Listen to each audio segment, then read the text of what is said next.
Amigos, bienvenidos a una nueva transmisión más a su canal, Pregonero Informa, servidor Irving Rodríguez, transmitiéndoles desde el día de hoy. Nos seguimos encontrando en este viernes 1 de noviembre del 2024. Si nos estás viendo por primera vez, muchísimas gracias por tu tiempo y por tu espacio.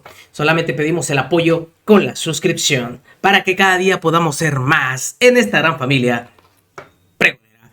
Amigos, vámonos de lleno a la información, porque después de esa cátedra que dio Olga Sánchez Cordero en esta, y ustedes lo vieron, pues discusión ante la aprobación de la reforma que ellos han denominado de supremacía constitucional, en donde dejó calladita a Margarita Zavala y a todos los de la oposición, tuvo una entrevista en la que Pepe Cárdenas la invitó para que explicara el porqué de su posicionamiento. Arrepentido Pepe Cárdenas de haberle invitado, pues simplemente Olga Sánchez Cordero le puso una madrina que nunca va a olvidar, con argumentos sólidos y tirándole de una vez por todas los dientes al querer simplemente estar defendiendo una postura de estos ministros que es totalmente aberrante a lo que estamos viviendo. Una postura que simplemente es el tratar de seguir peleando y luchando por defender sus privilegios y no por tener una verdadera justicia pronta y expedita como se ha marcado y pretende tener. El primer paso es darle cabida a la ciudadanía y que también sea partícipe, como se hace tanto en el legislativo y en el ejecutivo. Somos y tenemos la capacidad para hacerlo.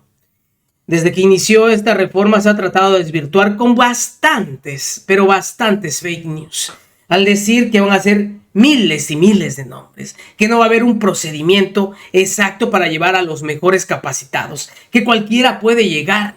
Así empezaba todo esto y poco a poco se ha ido esclareciendo. Ahora, con este argumento y la forma en cómo dejó calladito a Pepe Cárdenas fue magistral por parte de Olga Sánchez Cordero. Y les digo, esto no lo va a olvidar Pepe Cárdenas por un buen rato. Así lo humillaron nuevamente en su programa. Escuchen ustedes. Olga Sánchez Cordero, exministra de la Suprema Corte de Justicia, por supuesto. Ella ha sido secretaria de Gobernación, es jurista destacadísima y muy apreciada por nosotros. Diputada, ¿cómo estás, Olga? Gracias por aceptar esta invitación. Gracias a ti, Pepe, y además gracias por tus comentarios. Estoy muy contenta de estar contigo y con tu auditorio y de verdad gracias por esto. Gracias a ti, Olga, por aceptar. Estabas muy enjundiosa en la tribuna, estabas poseída, estabas muy intensa. ¿Qué pasó? Estaba yo muy intensa porque estaba dando argumentos jurídicos, mi querido Pepe. Yo no descalifico a nadie, no agredo a nadie. Mis argumentos son estrictamente jurídicos, fueron histórico-jurídicos. Me refería a la Constitución de 1824, de la Constitución de 36, a la de 47, a la de 1917, y las diversas maneras como se ha reformado nuestra Constitución, los diversos criterios de los ministros, algunos de ellos de verdad grandes juristas, a quienes he apreciado y que algunos de ellos ya no están con nosotros, como el ministro Sergio Salvador Aguirre Anguiano y otros ministros que como Gudiño Pelayo, que lamentablemente ya no están, pero que desde luego ahí dejaron su legado de grandes juristas en la Corte. Y para ellos y para mí y para todos, esta es una discusión histórica, porque finalmente lo único que se hizo en esta reforma, mi querido Pepe, es constitucionalizar por una parte la ley de amparo, que por cierto fue modificada en el periodo del presidente Peña Nieto, precisamente para que no se estuviera interponiendo amparo contra sus reformas estructurales y contra las reformas que derivaron del Pacto por México. Fue en 2013. Y lo único que se hizo en este momento fue la constitucionalización de este artículo 61 de la ley de amparo, que se llevó a la Constitución diciendo, muy bien, a través del amparo no procede, es improcedente, obviamente la impugnación en contra de reformas constitucionales. Quiero decirte algo que interrumpa, Olga, pero esto no deja en indefensión a los ciudadanos por atentar justamente contra los derechos humanos, el derecho humano a defenderse de un atropello cometido por el Estado mexicano. No, porque mira, estamos hablando de precisamente los derechos que están consagrados en la Constitución. Y más que los derechos, las políticas públicas que en su momento, en el 2013, estuvieron y están consagrados en la Constitución, y que ahora, con la política del presidente López Obrador y con la mayoría calificada que en su momento tenía Peña Nieto para reformar la Constitución, el presidente López Obrador y la presidenta Claudia Sheinbaum, con esta nueva mayoría, pues tuvieron a bien precisamente revertir algunas de las reformas en materia energética, y sobre todo darle un impulso a lo que es la soberanía nacional y la soberanía sobre todo de la Constitución y la soberanía del poder constituyente para poder reformarla. Esto lo hizo Peña. O sea, si tú me dices, están vulnerando los derechos, pues en el 2013 se modificó la ley de amparo. El 2013 fue precisamente a raíz del Pacto por México. Esa reforma constitucional, esa misma reforma a la ley de amparo, lo que se hizo es precisamente constitucionalizarla. Pero ya existía.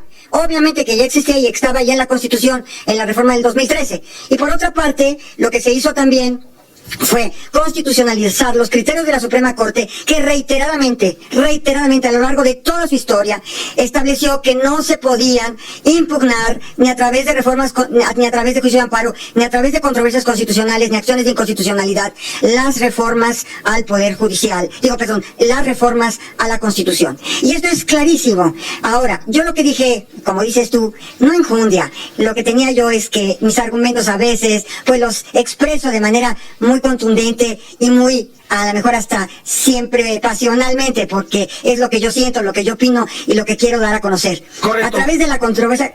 Correcto, Olga, pero yo te quiero preguntar un comentario respecto a lo que dijo esta mañana aquí en Grupo Fórmula, por cierto, el ministro Juan Luis González Alcántara Carrancá, el que va a cuestionar justamente todo esto, si es que le da tiempo, porque no se apruebe antes la supremacía constitucional, que está cuestionando, diciendo que la reforma planteada en el Senado y en diputados está orillando a una crisis constitucional y a dejar al país sin un poder judicial.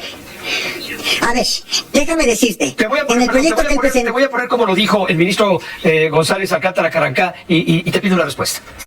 Esta reforma que se planteó en términos claros en el Congreso mexicano, en las cámaras de diputados y senadores, iniciándose con la parte del Senado, era con el fin de detener la posibilidad de que se realizaran las reformas constitucionales. Y claramente se señala que los asuntos que se encuentran en trámite no se les va a aplicar esa reforma constitucional.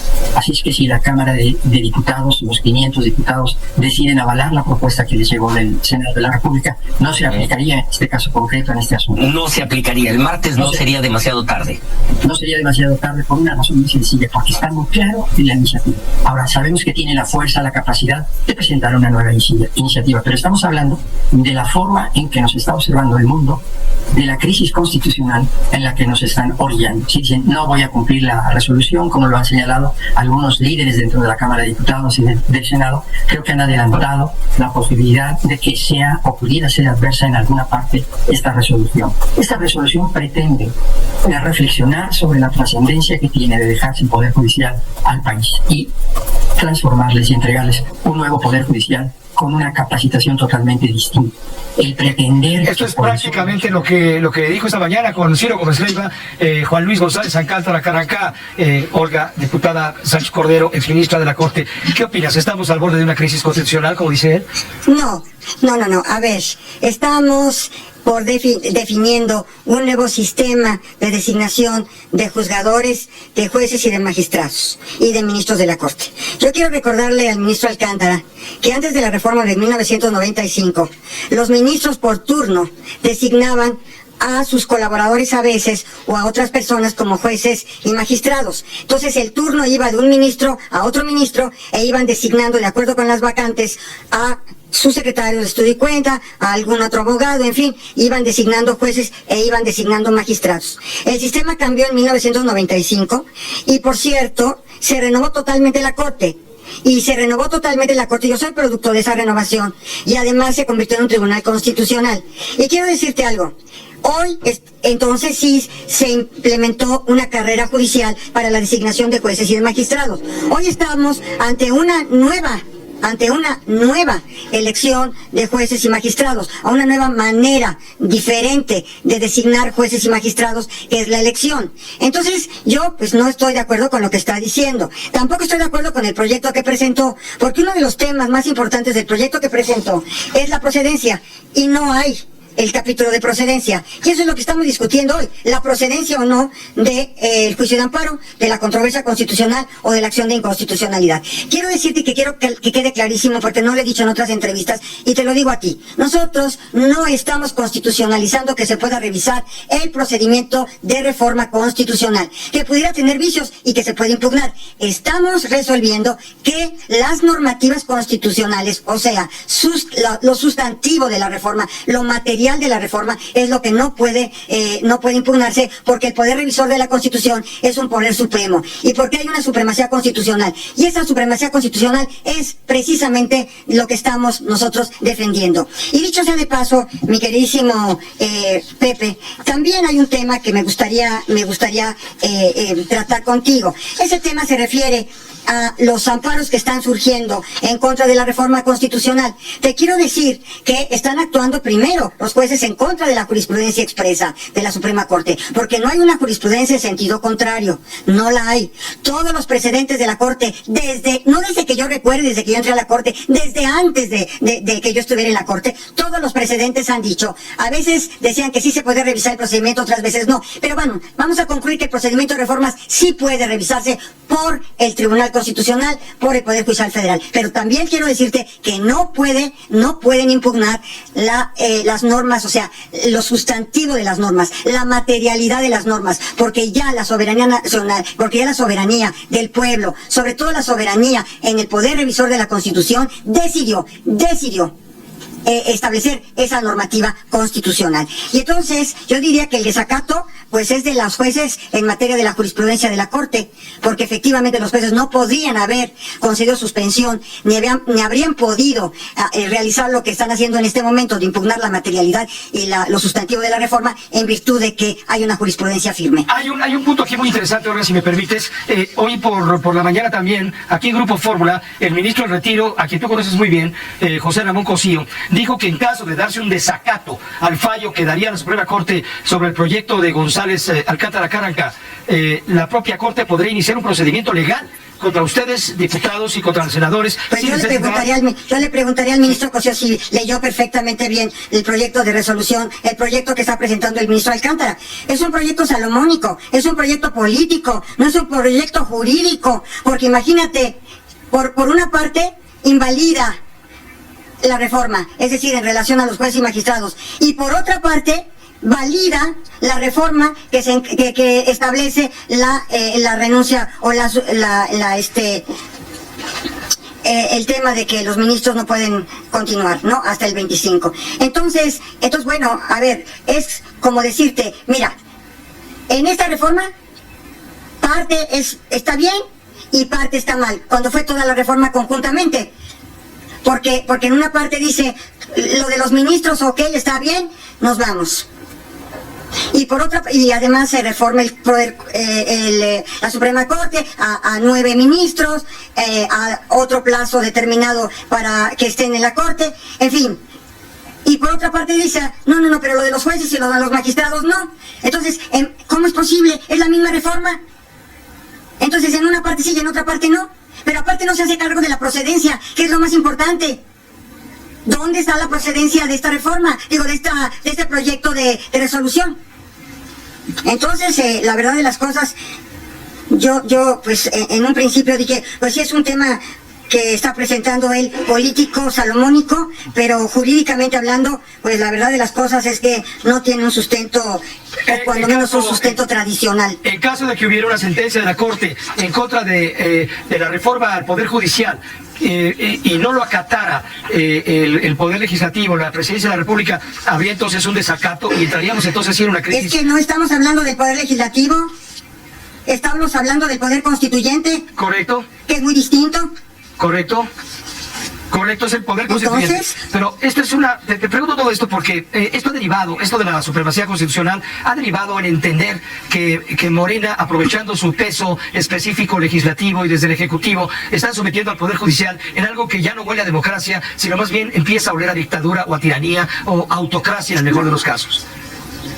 No, mira, yo creo que este es un discurso totalmente ajeno a esto, por una razón muy importante, porque así como llegó el presidente Peña Nieto y realizó sus reformas constitucionales en materia de energía y realmente altamente privatizadoras, sí, con las 2/3 partes del Congreso Federal y con la mayoría de las legislaturas de los estados, así entonces llega alguien que tiene una cosmovisión distinta de país, como es el presidente López Obrador, que es nacionalista, que eso yo lo comparto, y que recupera la rectoría del Estado en sectores tan importantes como el que está recuperando. Y yo nunca había visto, mi querido Pepe, 500 suspensiones a las obras insignes del presidente López Obrador. Ni había visto tampoco, si estamos en eso hablando jurídicamente, yo nunca había visto que un juez de distrito, por ejemplo, concediera una suspensión con efectos generales de una ley general expedida por el Congreso de la Unión, como fue la ley de hidrocarburos, y que sinceramente entonces invade las competencias del Poder Legislativo. Pues para qué el Poder Legislativo emite las normas y expide las normas y las leyes, si en un momento dado un juez de distrito le va a suspender, imagínate, con una suspensión provisional, los efectos generales de esa ley, y con efectos generales la suspensión, es decir, para todo el país. Jamás se había visto eso. La técnica de amparo no da para eso, como tampoco la técnica de las controversias constitucionales en la ley reglamentaria contra ley. Se está también concediendo suspensiones de leyes generales cuando la ley reglamentaria del 105 lo prohíbe expresamente. Entonces, bueno, ¿dónde estamos? ¿En dónde estamos parados? Olga Sánchez Cordero, permíteme una pregunta final. Se van a hacer los comités de selección para aquellos que aspiren a ser candidatos a los puestos judiciales de elección. Pero resulta que estos comités están siendo integrados tanto en la Cámara, tanto en el Poder Legislativo, como sobre todo en el Poder Legislativo, como en el Poder Judicial. Se están integrando con gente afín a Morena. Finalmente, entonces, quienes resulten electos, jueces, magistrados o ministros de la Suprema Corte, a elegir en junio, una parte en 2027, otra parte, van a ser todos quienes se la van a deber a Morena y van a calificar los mismos de Morena. Es decir, se está rompiendo el diálogo, se está rompiendo la posibilidad de democracia, de discusión y de debate. Es lo que se está criticando mucho a Morena, que se agandalló todo el pastel y no le quiere dar la oportunidad a quienes son opositores a Morena, que también cuentan como mexicanos. Mira, Pepe, aquí hay una larga historia de todo esto. Hay una larga historia porque incluso tú sabes perfectamente que la designación de comisionados del INAI, de comisionados de la Comisión Federal de Competencia, de Telecomunicaciones, etcétera, los partidos políticos, o sea, el PRI y el PAN, se ponían de acuerdo. Incluso coloquialmente se hablaba de designación de cuotas y cuates. Entonces, ¿en qué estamos parados o dónde estamos hablando, mi querido Pepe? Estamos renovando las cuotas de cuates. Y por otra, no, porque ahora, ya me quedé sin voz, porque ahora es el pueblo que los va a elegir. Este comité va a proponer a ciertos perfiles que yo esperaría que fueran los más idóneos, los más preparados, la gente honesta, la gente honrada, la gente capacitada, la que fuera a ser votada en las urnas. Pero finalmente es el pueblo, no son los partidos políticos los que van a designar entre cuates y cuotas. Olga Sánchez Cordero, te agradezco muchísimo, diputada, la oportunidad de estar. Buenísima la participación de la diputada Olga Sánchez Cordero, ex ministra de la Suprema Corte de Justicia de la Nación, quien se plantó, y ustedes lo vieron, con Pepe Cárdenas para bajarle cada uno de esos argumentos baratos que tratan de desprestigiar lo que se está haciendo en esta reforma al Poder Judicial, y explicándole por qué esta reforma de la supremacía constitucional no es nada de autocracia, como ellos quieren llamar, nada de dictadura, como han intentado también contar. Esto no lleva a una crisis constitucional, como también han tratado de marcar en varios medios y sobre todo los actores políticos. Simplemente es, y como dijo Olga Sánchez Cordero hoy, reafirmar lo que ya está en la ley de amparo, y no solamente para esta reforma. Olga Sánchez Cordero también, en su participación que tuvo ahí en la Cámara Baja, dio como ejemplo bastantes posturas de hace muchísimo tiempo, y en ningún caso, en ninguno, existe esa posibilidad de, y ustedes lo vieron, quitar o irse en contra de una reforma constitucional. Que quede claro. Nos vemos, que sigan pasando un excelente día. Servidor Irma Rodríguez, transmitiéndoles desde su canal. Recuerden, la información está ahí y depende de todos nosotros pregonarla. Nos vemos en una siguiente emisión.